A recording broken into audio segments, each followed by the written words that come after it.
నమస్కారం ఘంటారావానికి స్వాగతం. ముందుగా ప్రధానాంశాలు.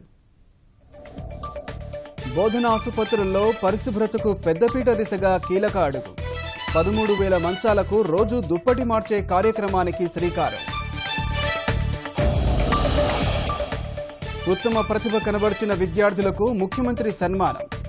ఉన్నత విద్యకయ్యే ఖర్చులు ప్రభుత్వమే భరిస్తుందని హామీ.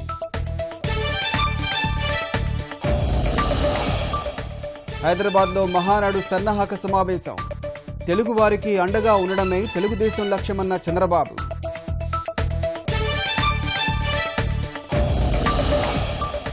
పెనుకొండ మండలంలో కియా కార్ల పరిశ్రమ ప్రతినిధుల పర్యటన. నవంబరులోగా పరిశ్రమకు భూములు అప్పగిస్తామన్న అధికారులు.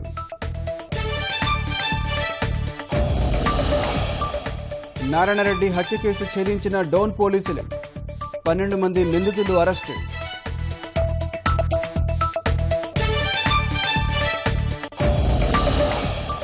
ఆత్మరక్షణ కోసం విద్యార్థినులకు చాకుల పంపిణీ. మహిళా కమిషన్ చైర్పర్సన్ రాజకుమారి వ్యాఖ్య.